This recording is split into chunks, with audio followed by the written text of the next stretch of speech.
अस्सलाम वालेकुम नाज़रीन, प्रोग्राम दिन भर में आपको खुशामदीद कहते हैं। मैं हूँ आपकी मेज़बान शहरबानो अवान। आज के प्रोग्राम में हम बात करेंगे T20 वर्ल्ड कप में पाकिस्तान के 15 फरवरी को भारत से होने वाले मैच के इल्तिवाक़ के हवाले से। तो T20 वर्ल्ड कप 2026 में पाक भारत मैच से मुतल्लिका फ़ैसला कौन घड़ियाँ आन पहुँची हैं। ICC, पाकिस्तान क्रिकेट बोर्ड और बांग्लादेशी क्रिकेट बोर्ड के दरमियान 6 घंटे तवील मुज़ाकरात के बावजूद ताहाल हतमी फ़ैसला मौखर है। ज़राए के मुताबिक आज चेयरमैन PCB मोहसिन नकवी वज़ीर-ए-आज़म शहबाज शरीफ को तफसीली ब्रीफिंग देंगे, जिसके बाद ये तय होगा कि पाकिस्तान भारत के खिलाफ मैच खेलेगा या नहीं।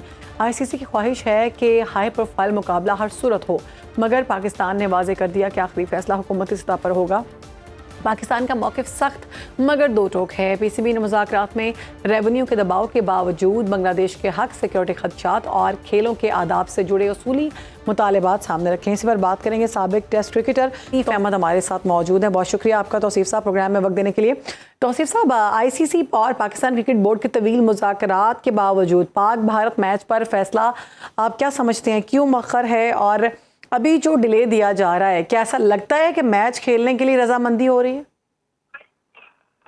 देखिए, बात यह है कि अभी PCB तो अपनी जगह है, लेकिन इस वक्त जो है वो मसला दूसरा हो गया है, क्योंकि उन्होंने जो किया है वो तो सबको मालूम है कि उन्होंने, चाहे बांग्लादेश हो या हमने उनका फेवर किया, और उसके बाद फेवर क्या मतलब, आई मीन सही बात को सही कहा तो जो है सिलसिला, अब वो सिलसिला अब गवर्नमेंट के उस पर चला गया है, कोर्ट में चली गई है बॉल, और जाहिर है कि कोर्ट जो कुछ हो रहा है, अब हम इस स्पोर्ट से हट के जो है हम दूसरे उसमें चले गए, इसलिए कि जो चीजें आई हैं वो जाहिर है वो गवर्नमेंट ही जानती है कि क्या क्या हो रहा है और क्या क्या किया है इन्होंने। तो आई थिंक कोई ऐसी सिलसिला बना है, कुछ ऐसा फील हो रहा है कि लोग इन्वॉल्व हुए हैं, काफी लोग, और यहाँ चल के आ रहे हैं। मैं तो एक लिहाज से यही कहूँगा कि बैकफुट पे चला गया, बहुत ही ज्यादा बैकफुट पे, लेकिन इनके बैकफुट पे जाने का फायदा नहीं है, ये क्योंकि ये बार बार ये हरकतें करते हैं। और क्रिकेट में बात कर रहा हूँ, वो तो अलग बात है कि अगर गवर्नमेंट चाहेगी कि उन्हें थोड़ा फील होगा, लेकिन आई थिंक इतनी बात बढ़ गई है कि मुझे अजीब सा लगेगा कि अगर कुछ होता है, और अगर हो जाता है तो ये हमारा बड़ापन होगा बहुत ज्यादा। हम हमेशा इनसे जो है पोलाइट होके बात करते हैं और हमेशा इनके साथ, तो मेरा ख्याल है जैसा खुद आ जाते हैं यहाँ पे, आन के आ जाते तो बहुत अच्छा हो जाता उनके लिए, और आन के बात करते कि भाई क्या है। पर वो जो अगर होता भी है कुछ तो हम अपने टर्म्स कंडीशन पे करेंगे, और जाहिर पैसे वैसे का तो, और वो पैसे की वजह से आए हैं एक्चुअली, उनका पैसे का बड़ा लॉस हो रहा है, और वो लॉस जो है वो ऐसा है कि मेरे ख्याल है वो तबाही हो जाएंगे इस लिहाज से कि ब्रॉडकास्टर और दूसरे स्पॉन्सर्स ये वो सब जो है ना, वो इनके लिए मुसीबत खड़ी कर रहे हैं। पहले भी ये हो चुका है, लेकिन हकीकत ये है कि वो इस वक्त पोजीशन ये है कि वो खुद भी कुछ नहीं कर सकते, तो फायदा नहीं। तो साहब, पाक भारत मैच ना होने से आप क्या समझते हैं कि आलमी क्रिकेट पर इसके क्या असरात मुरतब हो सकते हैं? दूसरा, भारत में हम देख रहे हैं कि पाकिस्तानी नयाद क्रिकेटर के साथ मुबैना इम्तियाजी सलूक किया जा रहा है। क्या कहेंगे आप, आपकी क्या राय है इस बारे में? वो तो बहुत कुछ कर रहे हैं, हमें पता है ना, और हम चूंकि स्पोर्ट्समैन स्पिरिट के जिसे कहते हैं, हम तो उस लिहाज से चलते हैं, बट ये उसको मानने को तैयार नहीं है। आप ऊंट पहाड़ के नीचे इसलिए आया है कि उनके मिलियंस डॉलर जो है वो लगे हुए हैं, और इस टूर्नामेंट में है क्या, इस टूर्नामेंट में सिर्फ इंडिया पाकिस्तान है, और पाकिस्तान अगर हट गया तो इनका काम तमाम हो जाना है। तो ये एक अच्छा हमने अपना वो किया है, और ले तो आए हैं, मगर मुझे बस यही रहता है, ठीक है, मुझे है उम्मीद कि शायद ये हो जाए मैच। आपको क्या लगता है कि पाकिस्तान जो है अपने असूली मौक़िफ़ पर कायम रहेगा, या फिर दबाव की वजह से, आलमी दबाव की वजह से अपने इस फैसले को मौख़र करना पड़ेगा और हम इंडिया के साथ मैच खेलेंगे? नहीं, आलमी क्या होता, आलमी हमारा साथ क्यों नहीं दिया भाई? बांग्लादेश के साथ ज्यादती क्यों की है उन्होंने? कोई कह रहा है 14 मुल्क जो थे वो आए और उसके बाद सिर्फ 2 रह गए, और वो भी हम क्यों फेवर नहीं करेंगे? फेवर से मुराद हम सही बात की क्यों वो नहीं करेंगे, इसलिए कि हमारे जिस वक्त दुबई में हमारा चेयरमैन खड़ा हुआ था, वहां पे स्टेज पे कौन खड़ा था साथ? बांग्लादेश का वो खड़े हुए थे। तो हम फेवर की बात नहीं है, आपने ज्यादती की है, एक आदमी को मारने मरने की बातें आप करते हो, और उनकी टीम को कहते हैं इधर आएंगे काट देंगे मार देंगे, तो ऐसे कौन जाएगा भाई?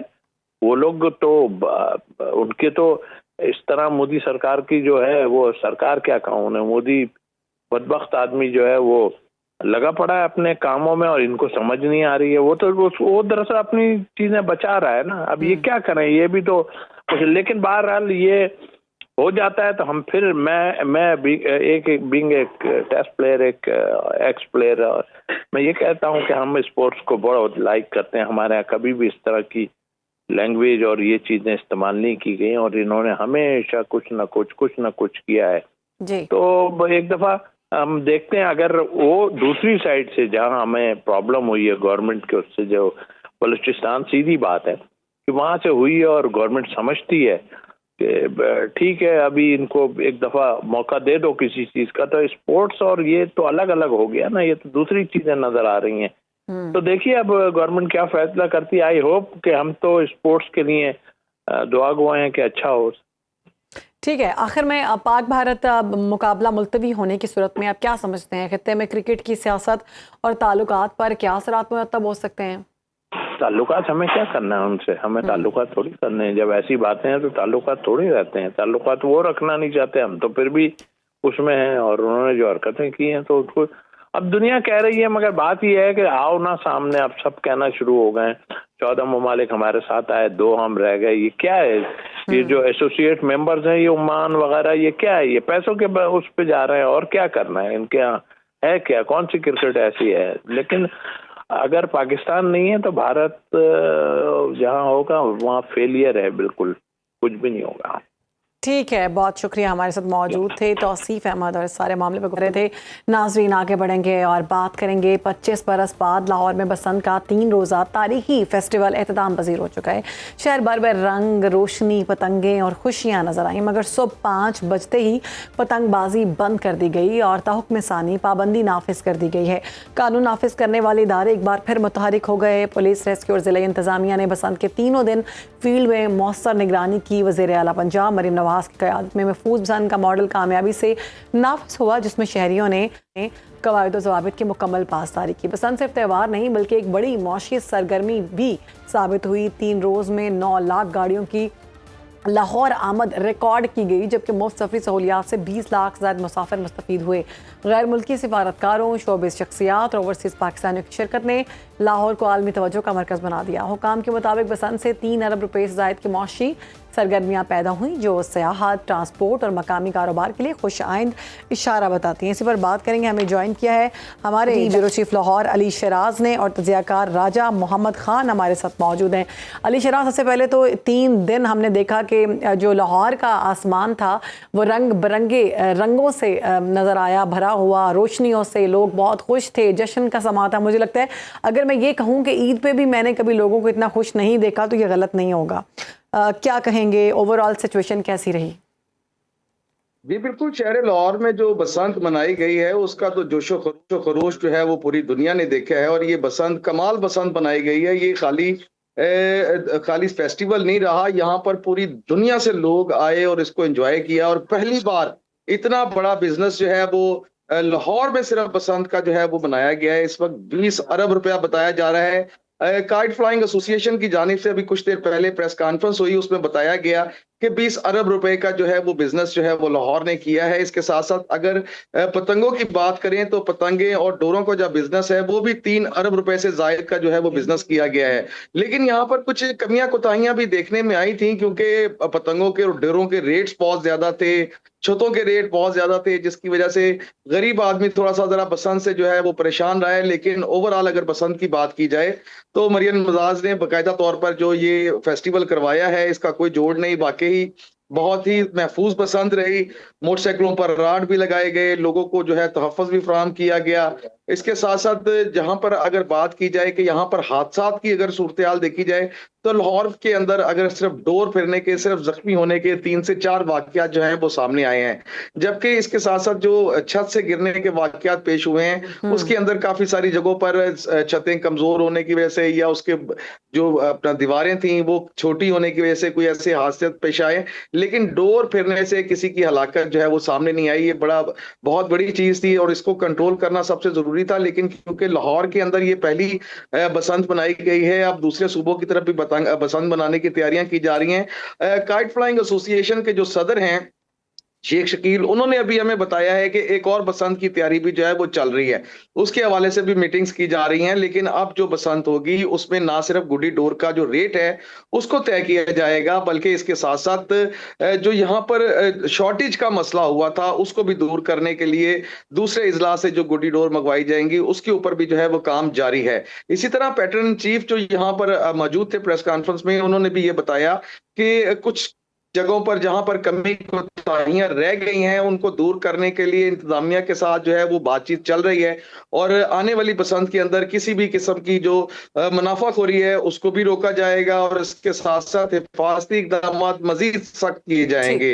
अभी जो थोड़ी देर पहले जो बसंत के इख्तिताम पर जब लोगों ने कैलकुलेशन की तो सिर्फ लाहौर के अंदर लॉरियों ने जो मुर्गी खाई है ना जी, वो भी जो है वो अली हमें ये बताइएगा कि ये कहा जा रहा है, जैसे बड़ा आपने कहा कि एक और बसंत की तैयारी की जा रही है, तो मार्च के इख्तिताम या अप्रैल के आगाज में भी ईद के मौके पर कहा यह जा रहा है कि बसंत की इजाजत दी जाएगी, तो इसमें कोई हकीकत है? जी बिल्कुल, यहाँ पर जो all Pakistan kite flying association के जो सदर हैं शेख शकील, उनसे भी हमारी दोबारा बात हुई तो उन्होंने कहा कि हुकूमती नुमाइंदों के साथ बातचीत जारी है, और इसी तरह जिले इंतजामिया और कमिश्नर्स के साथ भी बातचीत जारी है। कहा यह जा रहा है कि इस साल दूसरी बसंत भी है वो पॉसिबल हो सकती है, उसके लिए इंतजाम किए जा रहे हैं, लेकिन क्योंकि माल की सप्लाई और उसकी जो मैन्युफैक्चरिंग है उसमें एक बड़ी रुकावट आती है, जिसकी वजह से हो सकता है कि अगले साल बसंत जो है वो मनाई जाए, लेकिन इस साल बसंत की तैयारियों के हवाले से बातचीत ठीक है, अली हमारे साथ ही रहेगा। राजा साहब, आपकी जानिब आऊंगी। हमने देखा कि लाहौर में 3 दिन एक बड़े जश्न का समा था, और ये महफूज बसंत का जो जिक्र किया गया तारीखी त्यौहार इख्तिताम पजीर हो गया। आप क्या समझते हैं कि क्या महफूज बसंत मुस्तकिल फेस्टिवल बन सकेगी या फिर ये एक तजुर्बा ही था? देखिए शिरबानो, इसके कुछ प्रोज एंड कॉन्स हैं। There is no doubt that this event should be celebrated. Pakistani अवाम जिस तरीके की एक कंडीशन से गुजर रही होती है, तो इस तरह के जो फेस्टिवल्स हैं वो ओवरऑल एक आम आदमी की ज़िंदगी में कुछ हद तक जॉय और सेटिस्फैक्शन लेके आते हैं, तो इस तरह के इवेंट ज़रूर सेलिब्रेट करने चाहिए। और यही इवेंट का प्लान इससे पहले बाकी पॉलिटिकल पार्टीज़ का भी रहा है। जैसे लास्ट जब पाकिस्तान तहरीक इंसाफ की गवर्नमेंट थी तो they were planning the same thing, और उस टाइम PMLN उसे क्रिटिसाइज कर रही थी। तो there is no doubt that yes we should celebrate these events. हाँ, हमें कुछ उस तरीके से काम करना चाहिए जिस तरीके से प्राइस हाइक्स हमने देखी हैं कि एक आम आदमी जब उसे सेलिब्रेट करता है तो उसके लिए वो ज़्यादा अफोर्डेबल, ज़्यादा रिलायबल होना चाहिए कंपैरेटिवली के जो प्रिविलेज्ड लोग हैं वो ही उसकी ज़्यादा फैसिलिटीज़ इंजॉय कर सकें। और एट द सेम टाइम जिस तरह की जो current law and order situation है, we really have to look after that as well. 10,000 बंदा डिप्लॉय किया गया था लाहौर में to look after all these arrangements, और उसी वक्त हमने देखा कि एक बहुत ही अफसोसनाक वाक़या जो है वो पेश आया था। तो एट द सेम टाइम हमें इन चीज़ों को देखना है कि जिस सिचुएशन से हम गुजर रहे हैं, हमारी प्रायोरिटीज़ कुछ इस तरीके से होनी चाहिए कि पब्लिक की सेफ्टी और एट द सेम टाइम इस तरीके के इवेंट्स होने चाहिए ताकि एक अच्छा एनवायरनमेंट हम लोगों को दे सकें। ठीक है। अच्छा, हमने देखा कि यकीनन जब भी कोई इस तरह के फेस्टिवल्स होते हैं तो लोग अपना ख्याल नहीं रख पाते, जिसकी वजह से कोई नाखुशगवार वाक़यात भी होते हैं। लाहौर में भी लोगों ने इस तरह किया। मेन रोड्स पे हम देख रहे थे राजा साहब के लोग जो हैं वो पतंगे लूटने का काम कर रहे हैं। वो नहीं देख रहे कि मेन रोड है, गाड़ी की एक स्पीड है, गाड़ी नहीं रुकेगी। छतों पे जिस तरह से पहले कहा गया था कि छतों पे आपके जंगले ज़रूर होने चाहिए, एक सपोर्ट होनी चाहिए, वो नहीं थी, जिसकी वजह से हादसात हुए। उसके अलावा जहाँ तक कहा गया था कि अब जो डोर है वो इस्तेमाल नहीं होगी केमिकल वाली, और लगा ऐसा कि सिचुएशन जो थी अंडर कंट्रोल ही थी। आप क्या समझते हैं कि सिचुएशन अंडर कंट्रोल नहीं थी? देखिए, जिस तरीके से आपने जिक्र किया स्पेशली केमिकल डोर का, वो हमने देखा है कि उसका इस्तेमाल काफ़ी ज़्यादा हुआ है। तो इस तरीके की चीज़ों के ऊपर काम करने की ज़रूरत है ताकि लोगों की जो सेफ्टी है वो हमारी फर्स्ट प्रायोरिटी होनी चाहिए। और जिस तरीके से हमने पहले जिक्र किया था कि QR कोड्स वगैरह होंगे और प्रॉपर एक तरीके से चीज़ें होंगी, उसको कंट्रोल करना आई थिंक कि उस तरीके से एक फेलियर ज़रूर रहा है। बट ये क्योंकि ये शायद पहला इवेंट था, बहुत सारी चीज़ों से गवर्नमेंट ने भी, डिपार्टमेंट्स ने भी लर्न किया, तो इनको थोड़ा सा एनहांस करने की ज़रूरत है ताकि फ्यूचर में अगर इस तरीके के इवेंट सेलिब्रेट किए जाते करने की ज़रूरत है। हमारे रिपोर्टर हैं मिर्ज़ा रमज़ान बेग, उन्होंने हमें ज्वाइन किया है। आइएगा कि रिपोर्ट के मुताबिक कोई नाखुशगवार वाक़यात लाहौर में पेश हुए हैं इन 3 दिनों में, डोर से गले कटने के वाक़यात या फिर इसके अलावा कोई? जी बिल्कुल जी, ये लाहौर शहर में जो 3 दिन बसंत मेला सजाया गया था, इसमें अब तक तकरीबन 200 से 250 जो लोग हैं वो जख्मी हुए, जिसमें छत से गिरकर इसके अलावा जो पतंग पकड़ते हुए, पतंग लूटते हुए रोड साइड एक्सीडेंट में जख्मी हुए, और तकरीबन लाहौर में जो हलाकतें हुई हैं वो तकरीबन 8 हैं मुख्तलिफ जगहों पे, शदरा में, इसके अलावा बागबानपुरा में, सब्जाजार में, लोअर माल में, भाटी गेट के इलाके शामिल हैं, जहां पर ये 8 लोग जो हैं वो जिंदगी की बाजी हार गए। और अच्छा, ये जो अमवात आप बता रहे हैं कि 8 लोग जो हैं वो जाँ भाग हो चुके हैं, उनकी मतलब किस सिलसिले में ये सारा पेश आया है?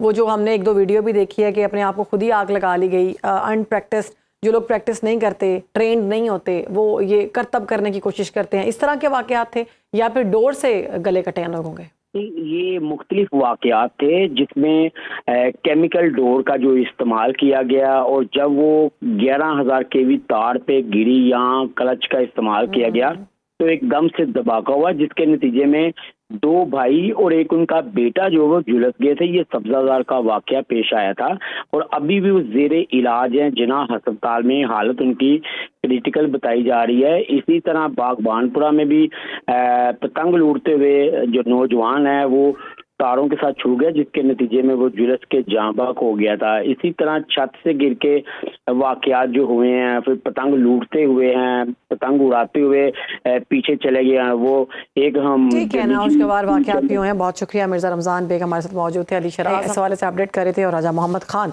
इस पर तज्जिया दे रहे थे। आगे बढ़ेंगे और अब बात करेंगे बांग्लादेश में होने वाले इलेक्शंस की। बांग्लादेश की सियासी तारीख के एक फैसला कुन मोड़ पर 12 फरवरी को होने वाले 13वीं पार्लिमानी इंतखाबात के लिए मैदान सज चुका है। अवामी लीग के 15 साल तवील इक़्तिदार के खात्मे के बाद आज इंतखाबी मुहिम के आखिरी रोज़ 300 नशिस्तों पर 2000 के करीब उम्मीदवार वोटर्स को राग़िब करने की आखिरी कोशिशें जारी हैं। सर्वे रिपोर्ट्स में बांग्लादेश नेशनलिस्ट पार्टी का पलड़ा भारी नजर आ रहा है और तारिक रहमान को अगले मुतवक्के वज़ीर आज़म के तौर पर देखा जा रहा है। ताहम इस बार हमने देखा कि जेनजी यानी नौजवान वोटर्स की बड़ी तादाद और नेशनल सिटीजन पार्टी की मौजूदगी ने मुकाबले को इंतहाई दिलचस्प बना दिया है। जमात इस्लामी की जानिब से हिंदू उम्मीदवार कृष्णा नदी को टिकट जारी किया गया, जो मसावी शहरियत और इखलाकी सियासत का नारा बुलंद कर रहे हैं। जहाँ BNP और जमात इस्लामी के दरमियान कांटे का मुकाबला है, वहीं ये सवाल भी गर्दिश कर रहा है कि क्या सिर्फ बांग्लादेश नेशनलिस्ट पार्टी अवामी लीग के सियासी खला को पुर कर पाएगी या इस्लाम पसंद और नौजवानों की नई कुव्वतें इक़्तिदार की शराकत दारी में बड़ा हिस्सा डाल सकती हैं। नौजवानों का जोशो खरोश बता रहा है कि वो महज रिवायती सियासत नहीं बल्कि एक शफाफ निज़ाम के ख़्वाहां भी हैं। खारजा पॉलिसी और भारत मुखालिफ जज्बात इन इंतखाबात में दाखिली मसाइल के साथ साथ दिल्ली नहीं ढाका का नारा ज़बान ज़द-ए-आम है, जो पड़ोसी मुल्क भारत के असर और रसूख के खिलाफ अवामी बरहमी का आगाज़ है। शेख हसीना के दौर में भारत की मुबैना पुश्तनाही ने बांग्लादेशी अवाम में जो बेतमादी पैदा की, वो अब वोटों की सूरत में ज़ाहिर हो सकती है। देखना यह है कि नई आने वाली हुकूमत भारत के साथ ताल्लुकात को बराबरी की सतह पर कैसे इस्तवार करती है और क्या ढाका इलाकाई दबाव के सामने अपनी मुकम्मल खुद मुख्तारी बरकरार रखेगा। इंतखाबात का जो सिलसिला है ना वो शुरू हो चुका हुआ है और बांग्लादेश की जो हुकूमत है उसमें हमने देखा कि पलड़ा जो है हासी हम देख रहे हैं कि भारी नज़र आ रहा है नेशनलिस्ट बांग्लादेश पार्टी का। एक ब्रेक ले रहे हैं, उसके बाद हाजिर होते हैं। Welcome back. गजा में अमन की बहाली और तामीर नौ के लिए आलमी सिफारतकारी में एक बड़ी हलचल देखने को मिल रही है। 19 फरवरी को अमेरिका में सदर डोनाल्ड ट्रंप की ज़ेर सदारत गजा बोर्ड ऑफ पीस का पहला इजलास मुनक़िद हो रहा है, जिसके लिए पाकिस्तान को बाज़ाब्ता दावतनामा मौसूल हो चुका है। सफारती ज़राए के मुताबिक वज़ीर आज़म शहबाज शरीफ या नायब वज़ीर आज़म इसहाक़ डार इस अहम बैठक में पाकिस्तान की नुमाइंदगी करेंगे। ताहम जहाँ 25 ममालिक इस बोर्ड का हिस्सा हैं, वहीं बरतानिया, फ्रांस और नॉर्वे जैसे ममालिक ने अक़वाम मुत्तहिदा की हैसियत मुतासर होने के खदशे के पेश नज़र शिरकत से इनकार कर रखा है, जिसने इस इजलास की अफादियत पर सवालिया निशान खड़े कर दिए हैं। दूसरी जानिब जंगबंदी के दावों के बावजूद गजा में इंसानी अलमिया शिद्दत अख्तियार कर चुका है। इसराइली जारहियत की हालिया लहर में शहदा की मजमूई तादाद 72,000 से तजावुज़ कर चुकी है और अस्पताल अद्वियात की शदीद किल्लत के बायस महज इंतजार गाह बन चुके हैं। तिब्बी सामान और बुनियादी सहूलियात की 80% से ज़्यादा कमी ने ज़िंदगी मफलूज कर दी है। इसी दौरान हमास के रहनुमा खालिद मशल ने दोहा में खिताब करते हुए इसराइल को गैर मुसल्लह होने का मुतालिबा दो टोक अंदाज में मुस्तरद कर दिया। इस पर बात करेंगे साबिक सफारत जमील अहमद खान साहब ने हमें ज्वाइन किया। बहुत शुक्रिया डॉक्टर साहब प्रोग्राम में वक्त देने के लिए। डॉक्टर साहब, क्या समझते हैं गजा बोर्ड ऑफ पीस के पहले इजलास की अहमियत आलमी सिफारतकारी में किस तनाजुर में देखी जा सकती है, और पाकिस्तान की शिरकत गजा के अवाम के लिए इमदाद और तामीर नौ पर किस हद तक असर डाल सकती है? नहीं, ये जो 26 ममालिक हैं, इनकी शमूलियत जाहिर है इस पे असर तो डालेंगे उन पर। अब रहा सवाल ही कि पाकिस्तान की बात की जा रही है और उसमें नाक़दीन कुछ सवाल भी उठा रहे हैं जो कि जायज़ हो सकते हैं।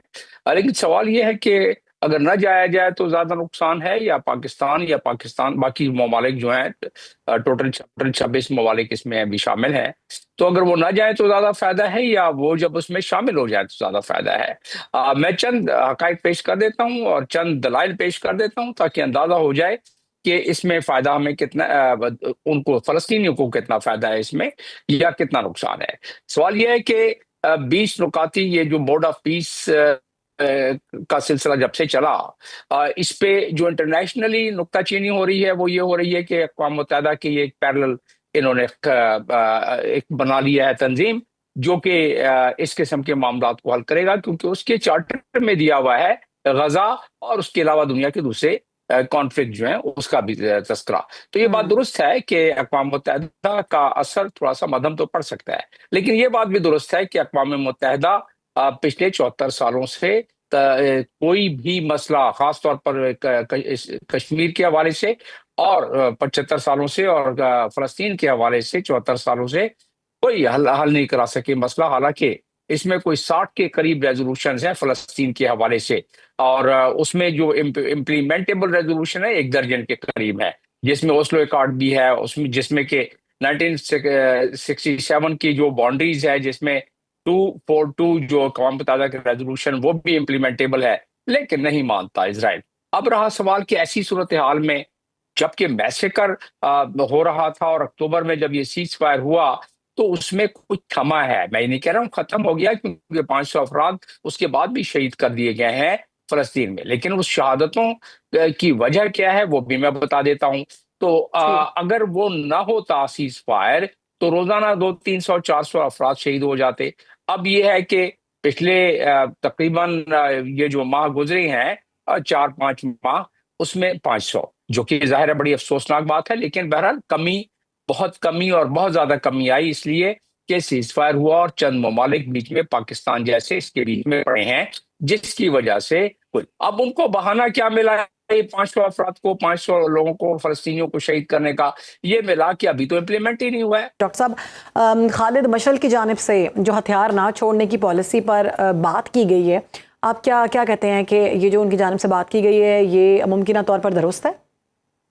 खालिद मशाल साहब सही फरमा रहे हैं, क्योंकि जब तक कोई मुल्क ऑक्युपाई रहता है तो उस मुल्क के उस खित्ते के, उस रीजन के अफराद, जैसा फ़लस्तीन है, जैसा कश्मीर है, कि उसके उनको मज़ाहमत का हक अक़वाम मुत्तहिदा के जनरल असेंबली के रेजोल्यूशन नंबर 2649 के तहत उनका हक बनता है कि वो मज़ाहमत करें, और उसी का इशारा दिया गया है, मशाल साहब ने जो दिया है। लेकिन अब रहा कि उसकी इम्प्लीमेंटेशन 2649 की दुनिया तो नहीं करा सकी, क्योंकि वो सिक्योरिटी काउंसिल के रेजोल्यूशन की नहीं करा सकते हैं, तो वो जनरल असेंबली के रेजोल्यूशन जो कि नॉन बाइंडिंग है नहीं करा सकते हैं। लेकिन बहरहाल एक अखलाकी हक है लोगों को, जैसे कि ईस्ट तिमोर में शनाना गोस्माओ जो उसके मज़ाहमत के सबसे बड़े जो हेड थे, उन्होंने भी इसी के तहत मज़ाहमत की 25 साल तक की और आज़ादी हासिल की। तो इसी तरीके से और ममालिक नहीं है, तो लिहाजा वो बिल्कुल सही फरमा रहे हैं। लेकिन सवाल ये है कि जब तक के बोर्ड ऑफ पीस और जब तक के उसके बाकी जुजियात इम्प्लीमेंट नहीं होंगे, उस वक्त तक वो पूरा स्ट्रक्चर ही नहीं होगा कि जो कि ऑक्यूपेशन को खत्म करवा सके। अब हम मिक्स करते हैं इस वक्त, क्योंकि ये बोर्ड ऑफ पीस सिर्फ गजा के लिए है, हम मिक्स कर जाते हैं वेस्ट बैंक को भी, फिर हम वो 74 सालों की और 77 सालों की दास्तान छेड़ देते हैं। अभी क्योंकि बात बोर्ड ऑफ पीस की हो रही है, बात गजा की हो रही है, बात गजा के जेनोसाइड को बचाने की हुई, तो उस लिहाज से अगर देखा जाए तो इसका मकसद यही है कि गजा और उसके अलावा से अगर गजा से उनके पास जब फारिग होंगे या कंकरेंटली तो दूसरे कॉन्फ्लिक्ट जैसे कश्मीर वगैरह है वो भी इसमें आ सकते हैं, जैसे कि ओपन एंडेड है। अब इसके अलावा इसकी क्या जुजियात, किस तरह इसको इम्प्लीमेंट किया जाएगा, बोर्ड ऑफ पीस है, उसके नीचे 3 स्ट्रक्चर्स और हैं, और वो 3 स्ट्रक्चर जिसमें कि एक एग्जीक्यूटिव कमेटी होगी, उसके अलावा जो नेशनल एक जिसमें फ़लस्तीनियों की कमेटी होगी और फलस्तीनी उसकी एक अली शाहाल उनके सरबराह इसमें नॉमिनेट हो चुके हैं। तो जब तक ये पूरा स्ट्रक्चर निजाम मरबूत जब तक इम्प्लीमेंट नहीं होगा, ऑक्यूपेशन कैसे जाएगी? देखिए इस वक्त येलो लाइन पर इजरायली फोर्स है, उनके पास बहाना है कि हम इसलिए फायर करते हैं, इसलिए 500 आदमी अफराद मारे गए हैं। परसों की भी बात है, कल की भी बात है। वो कहते हैं कि क्योंकि हमारी तरफ मुजाहिमत आती है, लोग उधर से हम पर गोली चलाते हैं, तो हम गोली का बदला गोली से देते हैं, इसलिए लोग शहीद हो जाते हैं। Right. अब ये और बात है कि वो गलत बयानी कर रहे होंगे, लेकिन उस गलत बयानी को रोकने के लिए जब तक के बोर्ड ऑफ पीस के स्ट्रक्चर को ठीक। इंक्लूडिंग जो इंटरनेशनल स्टेबलाइजेशन फोर्स है, जो कि इसमें ही फैसला हो जाएगा, मेरा अपना मानना है कि 19 तारीख को कि इंटरनेशनल स्टेबलाइजेशन फोर्स कब तक वहां तैनात की जाएगी। और पाकिस्तान ने अब तक 100% कमिट नहीं किया है। मेरा अपना तजिया है कि पाकिस्तान इसमें जरूर अपनी फोर्स भेजेगा, अपने ट्रुप भेजेगा, और बाकी ममालिक भी इसमें भेज रहे हैं। ठीक है डॉक्टर तो उस साहब, लिहाज से आलमी जब ये ताकतें जो implement हैं, आप क्या होने के समझते लिए, हैं? जब ये तमाम जी, आलमी ताकतें जो हैं वो तकमील करूं वाकई जुमले की, फ़लस्तीनियों के हकूक़ ये और पायदार अमन के लिए कोशिशें कर रही हैं, या फिर ये सिर्फ बातें हैं? नहीं, ये एक उस समत में एक बहुत सीरियस किस्म का एक एफर्ट है, और इस अमल के बगैर ये नहीं कहा जा सकता कि वहां अमन आ सकता है। वहां तो जेनोसाइड चल रहा था, जेनोसाइड रुका इसी वजह से है कि ये एक समत दुरुस्त हुई है। उस समत में अगर इन 8 ममालिक, जिस तरह के इन्होंने प्रेशराइज किया डोनाल्ड ट्रंप को, अगर ये 8 ममालिक इसी तरह अपना वजन बरकरार रखें और इसके कुछ साथ में मुफीद असरात भी सामने आना शुरू हो जाए, तो क्यों नहीं होगा? देखें, ये 3 टियर का एक निजाम है, यानी 3 तहें हैं इसकी, और वो उस स्ट्रक्चर में एग्जेक्टिव काउंसिल है, वो भी नहीं अभी तक बनी। गाजा एग्जेक्टिव कमेटी है, वो भी नहीं बनी अभी तक। फिर जो national committee for administration of Gaza, उसका एक आदमी नॉमिनेट हुआ है। तो जब तक ये पूरी तरतीब जाके ग्राउंड पर नहीं होगी, उस वक्त ऑक्यूपेशन खत्म कैसे होगी? अभी तो येलो लाइन पर है ना। जब ये तमाम के तमाम वहां आ जाएं, तो मिशेल साहब ने जिस तरह कहा कि हम हथियार नहीं डालेंगे, सही कहते हैं। जब वो येलो लाइन से रेड लाइन पर, यानी अपनी सरजमीन पर इजराइल वापस चला जाएगा, कम से कम इस गजा के हवाले से, तो फिर जायज बात बनती है कि जो एग्रीड तरीका है, जो कि सालिसों के दरमियान एग्री हुआ, और जो बोर्ड ऑफ पीस के 20 नुकाती प्रोग्राम में भी है, उसके तहत हमास ने जो अपनी कंसर्ट दे दी है, अपनी मंशा बता दी है कि हम हथियार डाल देंगे। पहले वो आप वहां तक पहुंचे, तो वहां तक पहुंचने के लिए यही तरीका है जो बोर्ड ऑफ पीस में दिया गया है। और कोई तरीका होता तो अक़वाम मुत्तहिदा के बहुत सारे तरीके आजमाने की कोशिश किए गए, 1948 से लेके अभी तक कुछ भी नहीं हुआ। तो लिहाजा ये एक अच्छी सीरियस एफर्ट्स है, इसमें अमन के चांसेस हैं। इजराइल हर दरमी करता रहता है, बाद में भी करेगा, करने के चांसेस हैं, लेकिन उसमें उसको दुश्वारी पैदा होगी, क्योंकि 8 ममालिक वहां अगर उनकी आईएसएफ भी, जैसे कि मैं समझ सकता हूं कि इस मीटिंग के बाद 19 फरवरी की मीटिंग के बाद, जिसको डोनाल्ड ट्रंप खुद चेयर करेंगे, तो उसमें उसके बाद फिर जब वो इम्प्लीमेंट हो जाएगा, तो उसके चांसेस इजराइल के ये हीले बहाने उसमें भी बहुत कमी, क्या तकरीबन उसमें ना होने के बराबर उसको हिम्मत होगी ये करने की, क्योंकि वहां आंखें होंगी 8 ममालिक की, वहां 8 ममालिक की या उससे ज्यादा की फोर्स होगी मौजूद। उन फोर्स पर गोली चलाना इतना आसान नहीं होगा उनके लिए, क्योंकि वो मौजूद होंगे और उनकी वहां नजरें होंगी। लिहाजा फलस्तीन के लिए मैं समझता हूं कि इसके अलावा इस वक्त दिए हुए हालात व वाकयात में, जो इस वक्त सराउंडिंग सरकमस्टांसेस हैं, जो इस वक्त वहां मारूजाती हालात हैं, उसके तहत ये जब तक इम्प्लीमेंट नहीं होगा, और मैंने उसके आपको तमाम के तमाम मंतिक बता दी, उस वक्त तक ये नहीं कहा जा सकता। चलते चलते मैं ये भी बताता किया जा रहा है, ये अब्राहम अकॉर्ड का हिस्सा है या फिर एक प्रोपेगेंडा किया जा रहा है? ये हमारे जहन की इख्तिरा है। इब्राहिम अकॉर्ड का कहीं कोई जिक्र नहीं है। आगे जाके अगर इजराइल बिहेव करता है, और इजराइल अगर अच्छा बच्चा बन जाता है, जिसकी कोई उम्मीद कम है, उसको अच्छा बच्चा बनाना पड़ेगा, और उसको अच्छा बच्चा बनाने के लिए इजराइल को अमेरिका से बड़ा कोई मुल्क नहीं हो सकता। अमेरिका का सदर, जो कि दुनिया के सबसे मजबूत तरीन मुल्क के मजबूत तरीन फौज का सरबराह है, उसके अलावा तो कोई नहीं करा सका। तो अब ये एक आखिरी आस और उम्मीद है, वो कर लेंगे। अगर उसके बाद भी नहीं होता है, तो 57 ममालिक ने पहले कुछ नहीं किया, अब देख लेते हैं कि बाद में वो क्या कर सकते हैं इजराइल के खिलाफ। ठीक है। तो इस लिहाज से हकीकत के सामने, आदमी को हकीकत को सामने रख के ठीक है, फिर हकीकत को देखना सामने पड़ता रखेंगे, है कि फैसला कौन करना सी पड़ेगा। चीज। बहुत शुक्रिया, हमारे साथ मौजूद थे डॉक्टर जमील अहमद खान साहब, हम मामले पर गुफ्तगू कर रहे थे। आगे बढ़ेंगे नाज़रीन, एक और हम मौजूद जिस पर बात करेंगे, ईरानी वज़ीर ख़ारजा अब्बास अराग़ची ने वाज़ेह कर दिया कि ईरान का मिसाइल प्रोग्राम कौमी दिफा का हिस्सा है और इस पर किसी सूरत मुज़ाकरात नहीं होंगे। उनका ये भी कहना है कि अगरचे ईरान जंग नहीं चाहता, लेकिन अमरीका के साथ तसादुम का इम्कान मौजूद है और हमले की सूरत में इलाकाई ममालिक नहीं बल्कि अमरीकी अफवाज बराह रास्त निशाने पर होंगी।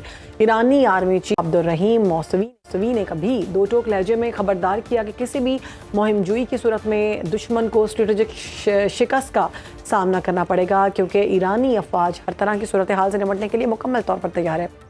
दूसरी जानिब अमेरिकी सदर डोनाल्ड ट्रंप ने ईरान के साथ होने वाली हालिया बातचीत को बहुत अच्छी करार देते हुए कहा कि वो ईरान को जौहरी हथियारों से दूर देखना चाहते हैं। ओमान में होने वाले बिलवास्ता मुज़ाकरात के बाद जहां फरीकैन ने अगले हफ्ते दोबारा मिलने का इत्तेफाक किया, वहीं ईरान ने वाज़ेह कर दिया कि यूरेनियम अफजूदगी इसका नाकाबिले तनसीख हक है और इसकी तस्लीम शुदा हैसियत के बगैर कोई डील भी मुमकिन नहीं। अगरचे अमरीकी मुज़ाकरात कारों ने बाज़ मुतालबात पर लचक भी दिखाई है, लेकिन ईरान ने अफजूदगी मुकम्मल तौर पर रोकने का अमरीकी मुतालबा मुस्तरद कर दिया। इस वक्त ईरानी साफ़ी हमें ज्वाइन कर चुके हैं, जॉन हुसैन हमारे साथ मौजूद है। बहुत शुक्रिया आपका जॉन हुसैन प्रोग्राम में वक्त देने के लिए। ईरानी वज़ीर ख़ारजा अब्बास अराग़ची का कहना है कि मिसाइल प्रोग्राम किसी भी मुज़ाकरात का हिस्सा नहीं है। आप क्या समझते हैं, कितना इंपॉर्टेंट है ये मैसेज जो उनकी जानिब से दिया गया? दूसरा, ईरानी आर्मी चीफ की तरफ से जारी सख्त बयान से खित्ते में कशीदगी पर क्या असर पड़ सकता है? बहुत बहुत शुक्रिया मुझे बुलाने के लिए। देखिए, मिसाइल प्रोग्राम यहाँ पे कह चुके हैं कि कोई निगोशिएटिंग या कॉम्प्रोमाइजिंग पोजीशन पे नहीं आएगा। उसकी वजह यह है कि अगर मिसाइल प्रोग्राम ना होता तो अमेरिका को क्या चीज रोक रही है ईरान के ऊपर हमला करने के लिए या quote unquote project regime change को पूरा करने के लिए? तो ये बैलिस्टिक मिसाइल्स ही हैं ईरान के, जो डिफेंसिव एक्शन है against United states and Israel. और जाहिर सी बात है, अगर बैलिस्टिक मिसाइल्स को ईरान दे देता है तो ईरान की अपनी सॉवरेंटी कॉम्प्रोमाइज हो जाएगी, ईरान की अपनी सिक्योरिटी कॉम्प्रोमाइज हो जाएगी। कोई चीज नहीं रोक सकेगी अमेरिका को ईरान के ऊपर हमला करने से। ठीक। अच्छा, ओमान में जो मुज़ाकरात हो रहे हैं बिलवास्ता, ईरान ने यूरेनियम अफजूदगी रोकने का अमरीकी मुतालबा भी मुस्तरद किया है। ये एक वाज़े मैसेज दिया गया उनकी जानिब से। दूसरी तरफ हम देख रहे हैं कि ट्रंप की जो बहुत बढ़ के मारी जा रही थी कि बस हम पहुंच चुके हैं, हमला करने वाले हैं, वो ठंडा होता जा रहा है सारा मामला। तो क्या वाकई ऐसा है या फिर अभी भी ख़तरा बाकी है? देखिए, खतरा तो बाकी है, खतरा हमेशा रहेगा, क्योंकि अमेरिका के ऊपर ट्रस्ट नहीं कर रहे ईरानी। के जाहिर है निगोशिएशन की बात पहले भी हो चुकी है, लेकिन उसके साथ साथ हमला भी हो चुका है ईरान के ऊपर। तो खतरा तो है। बहरहाल अमेरिका की तरफ से बिल्कुल फ्लेक्सिबिलिटी नजर आई है। और यूरेनियम के मामले में जो ईरान ने मना किया है कि हम जीरो एनरिचमेंट नहीं करेंगे, वो तो कह रहे हैं कि जी हम न्यूक्लियर नॉन प्रोलिफरेशन ट्रीटी का हिस्सा है, तो आप हमें दूसरे मुल्कों की तरह ट्रीट करें, जापान की तरह, जर्मनी की तरह, जितने भी दूसरे मुल्क हैं जो सिविल न्यूक्लियर प्रोग्राम अपना प्रॉपर तरीके से चला रहे हैं। और ईरान ने भी IAEA इंस्पेक्शन पूरी की, कंप्लायंस की। तो जाहिर सी बात है, अमेरिका के पास अब कोई चारा नहीं है फ्लेक्सिबिलिटी शो करने के अलावा। जैसा कि आपने खुद कहा कि वो बेड़ी बेड़ा लेके आ गए हैं, ओमान के पीछे वो खड़ा हुआ है और कुछ हुआ नहीं। तो उनका तासुर यही था कि हम जाएंगे ईरान के अंदर बेड़ी बेड़ा लेके और ईरानी जो है वो कॉम्प्रोमाइज कर देंगे और सरेंडर कर देंगे। अब उनके पास कोई चारा नहीं बचा इस चीज के अलावा कि वो ईरान की डिमांड्स माने। बीच में भी आपने देखा कि जब ओमान की तरफ शिफ्ट करने की बात हुई निगोशिएशंस को, तो बीच में वॉशिंगटन पोस्ट की तरफ से लीकेज हुई कि ईरान को अमेरिका ने कह दिया है कि टेक इट और leave it, we will have talks in Istanbul. लेकिन आपने खुद देखा कि टॉक्स हुई ईरान के ग्राउंड्स पे, मतलब ईरान के डिमांड्स पे टॉक्स हुई। और अब मेरे ख्याल में ईरान अमेरिका को दिखा चुका है कि they are not taking any of the threat seriously. और अमेरिका को रियलाइज हो रहा है आहिस्ता आहिस्ता कि प्रेशर का या कोई धमकी का कोई फायदा नहीं हो रहा, और उनको या तो फेयर ग्राउंड से बात करनी चाहिए या तो खाली हाथ वापस चले जाना चाहिए। ठीक। अच्छा, ईरानी अवाम की नज़र में मौजूदा मुज़ाकराती अमल और मुआशी पाबंदियाँ किस तरह देखी जा रही हैं? देखें, ईरान में आवाम का सेंटिमेंट ये है कि हम 47 साल से बात कर रहे हैं अमेरिका से और दूसरे ममालिक से, लेकिन कोई फायदा नहीं हुआ, कोई टॉक्स फ्रूटफुल नहीं रही। और जब JCPOA एग्रीमेंट हुआ भी, तो भी JCPOA एग्रीमेंट जो है वो डोनाल्ड ट्रंप ने खत्म कर दिया यूनिलैटरली। तो आवाम तो इस तासुर में है कि ये सारी बातें हैं, निगोशिएशन वगैरह का कोई फायदा नहीं है, निगोशिएशन होंगी ही नहीं। जॉन, आपके ख्याल में वाशिंगटन और तेहरान के दरमियान ये बेयकीनी कब तक जारी रह सकती है और क्या इसका तसादुम बदलने का खतरा मौजूद है? देखें, इस बात को कोई नहीं कह सकता कि कब तक ये कशीदगी जो है वो चलती रहेगी, या बैक एंड फोर्थ आइज जो एक दूसरे को दिखा रहे हैं कब तक चलता रहेगा। बहरहाल कुछ चीजें हैं, कुछ सिग्नल्स हैं जो हमें नजर आ रहे हैं, जिनके ऊपर एनालिसिस हो सकता है। फॉर एग्जांपल, नेतन्याहू 18 फरवरी को जा रहे हैं अमेरिका प्रेसिडेंट डोनाल्ड ट्रंप से मिलने। और ये नेतन्याहू जो जा रहा है उसके साथ साथ ईरानियों का तासुर ये है कि यहाँ पे कोई ना कोई एक्टिविटी, कोई ना कोई प्रोटेस्ट की आवाजें दोबारा हो सकता है आपको सुनने में आए, और हो सकता है कि दोबारा कोई ना कोई इंस्टेबिलिटी की पोजीशन क्रिएट करने की कोशिश की जाए ईरान के अंदर, जिसके बाद नेतन्याहू ट्रम्प को कन्विंस करने की कोशिश करेगा कि आप प्लीज अटैक करें और अब रिजीम चेंज बस होने ही वाला है। तो आई थिंक इस चीज के ऊपर जरा देख सकते हैं कि कोई काम हो सकता है, बट बहरहाल उसमें भी लाइक्लीहुड बहुत कम है कि कोई लॉन्ग टर्म जंग अभी हो। It is inevitable but it is not imminent. तो कब तक ये चलता रहेगा ये तो सिर्फ वक्त ही बताएगा, लेकिन ये बिल्कुल पता है कि अमेरिका को या तो वापस जाना पड़ेगा खाली हाथ, या तो अमेरिका को कोई ना कोई फेस सेविंग अपनी करनी पड़ेगी निगोशिएशंस के नाम पे। ठीक। अच्छा, हम जो बहुत बड़ा एक स्कैंडल सामने आया एप्स्टीन फाइल्स का, उसमें भी हमने देखा कि जो जेफरी एप्स्टीन है वो बार बार कह रहा है कि ईरान पर हमला करो, ईरान के बारे में बात ना करो, मुज़ाकरात ना करो, बस ईरान पर हमला करो। तो ये वाज़े तौर पर हम देख रहे हैं कि वाइट हाउस में बाकायदा ऑर्डर्स आते हैं कि आप ईरान पर हमला करो, ईरान पर बात ना करो। तो ये जो आपने बात की है कि अभी मुलाकात करने जा रहा है, तो फिर हो सकता है कि कोई चीज़ सामने आए, ये इससे भी कनेक्ट करती है।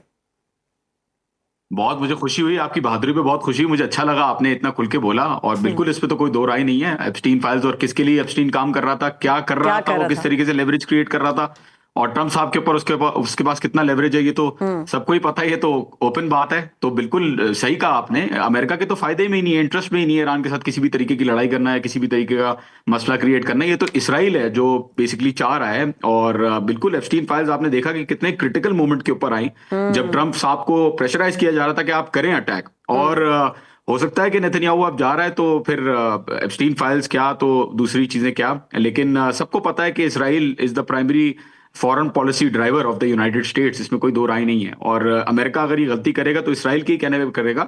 अमेरिका के अंदर के हालात इतने बुरे हैं कि अभी मिड टर्म इलेक्शंस आने वाले हैं, प्रोटेस्ट एक साथ हो रहे हैं, ट्रम्प साहब बहुत परेशान है इस वक्त कि वो करें तो आखिर क्या करें कि ईरान का मसला हल करें, तो उसके अंदर तो कोई दो राय नहीं है। ट्रम्प के बारे में कहा भी जाता है कि वो डिस्ट्रैक्ट करने में बड़े माहिर हैं, और जब ये एप्स्टीन फाइल का बड़ा नाजुक सूरत हाल में हमने देखा कि जो सारे किस्से उनके सामने आए और जो ये सो कॉल्ड एलीट वहाँ पर करती रही, वो सारी दुनिया ने पढ़ लिया और बहुत सारा डेटा अभी भी जो है उनके पास मौजूद है। तो ऐसे में लगता है कि अब वो इस सारी सूरत हाल में आवाम को डिस्ट्रैक्ट करने के लिए ईरान ही उनके पास है, तो कुछ ना कुछ करेंगे। खैर, बहुत शुक्रिया, हमारे साथ मौजूद थे ईरानी सहाफ़ी जैन, इस सारे मामले के हवाले से गुफ्तगू कर रहे थे। आज के प्रोग्राम से हमें दीजिए इजाज़त, इंशाल्लाह मुलाकात होगी आपसे अगले प्रोग्राम में, और दुनिया भर की ताज़ा खबरों, तज्ज़ीन और हक़ाइक़ पर अपनी अपडेट्स के लिए आप हमारी वेबसाइट्स पर, हमारे सोशल प्लेटफॉर्म्स पर विजिट कर सकते हैं। अल्लाह हाफ़िज़।